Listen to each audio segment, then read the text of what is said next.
Something that makes us really unique as a species is how powerful we are as a group. We like to influence other people, and we are bound to get influenced by them. Whether we like it or not, we need other people, and they need us. That's how we function in the best way possible, and connections are what we subconsciously crave and yearn for. And this natural social way of being brings with it a lot of different behaviors that we engage with. Some of them might help us, while others can stand in our way. And one thing that we constantly do when we interact with other people or observe them on different forms of media is comparing our lives to theirs. Who looks better? Who has more money? Who eats healthier? We have to compare ourselves to others. We can't assess who we are or where we are as individuals on any kind of spectrum without keeping in mind where other people are. It is unavoidable. This way of comparing ourselves can on some occasions push us forward and motivate us to do better things and be better people, but in most cases it would hold us back by feeling demotivated when we think that other people are better than us at some things and that we will never be as good as they are. Especially in this age of social media where all that we see is the peak moments of other people's lives, and we think that this is how they live their lives all the time, which is never true. We think that their lives are much better than ours, and that can deeply damage our mental health. But what if there is a better, more consistent way to compare ourselves? What if we can direct this compulsion to compare more inwardly and build the habit to compare ourselves to ourselves more than to other people? Elizabeth Gilbert once said, "Every past self is an individual, and every future self is an individual." We have a tendency to view ourselves as fixed individuals from the moment we are born to the moment that we die. While in some part that can be true, as we inhabit the same bodies in the course of our lives, our consciousness and awareness, though, are constantly shifting and changing, even when that doesn't seem too obvious to us. The identity that we create about ourselves and attach different labels to it is just an idea in our heads. It's a collection of thoughts and behaviors, and it is not fixed, it is learned. But we hold on to it too closely, and it gives us this illusion that we are always the same person that never changes. When we are born, our minds are for the most part like an empty slate being filled with different information from the people around us, and this information influences the things that we think about and our behavior. We learn new things all the time, and everything that we learn affects the decisions that we make and the way that we view the world and the people around us. And since our minds are constantly learning new things and changing, it kinda makes sense to view ourselves as different individuals, spanning from the moment we are born to the moment we will catch our last breath. You are an infinite number of individuals, each thinking and seeing the world in a unique and different way.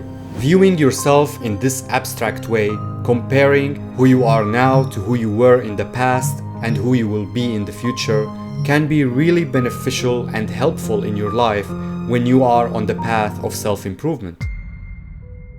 When we compare ourselves too much with other people, eventually we are going to feel really bad and frustrated, because we are often narrow focusing on one thing that the other individual might have better than us, forgetting all the other traits that that individual might have. We don't really know much about most people. We just speculate about them and compare things in a way that is often really unrealistic.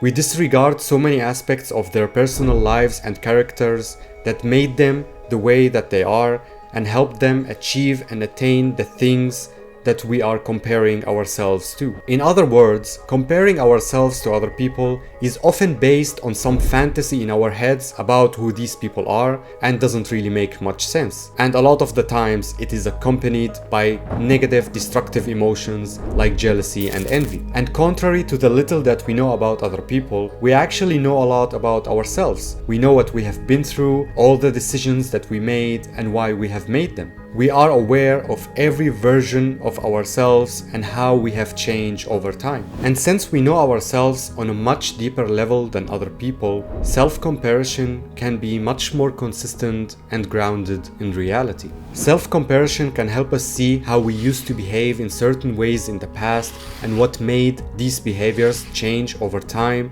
making us understand our own patterns and giving us the ability to change any behavior that we don't want in our character. And beside that, comparing ourselves to who we were in the past can give us this sense of pride for all the things that we achieved, all the lessons that we learned, all the perspectives that we gained, and how we understand the world and other people in a better way. And when you compare yourself enough times with who you were in the past and see how much you have changed, it would also make a lot of sense that in the future you will change as well. Whoever you are now, in a year you will be a bit different. In 5 years, these differences will be more apparent, and in 20 years you will be unrecognizable. And so when you visualize who you will be in the future with the realization that change is possible, all your different goals will seem much more attainable and realistic. We have achieved goals in the past and got better at different things, so logically the same process can happen again and again in the future. Self-comparison is generally much more positive and healthy. We avoid the pitfalls of negative emotions that we are bound to fall into when we compare ourselves to other people. Falling to these negative emotions can lead us astray and take us on an unwanted path, driven by the need to be more like other people. I have always compared myself to others, and that sometimes did push me to improve myself and get better. But more often than not, these comparisons made me extremely jealous, feeling that I lack something and that I am falling behind. And that really affected the trajectory of my life and ruined my mental health. It is actually fine to be inspired by something that you like in other people, and I do encourage anyone to read books and listen to more podcasts and hear what other people have to say. We are going to get influenced by other people anyway, and it is not possible to completely stop comparing ourselves to other people. We just can't defy our nature and biology and go against it all the time. The goal is to shift the focus on you more often than not, and building the habit of comparing yourself to yourself and always remembering your progress and the path that you are on.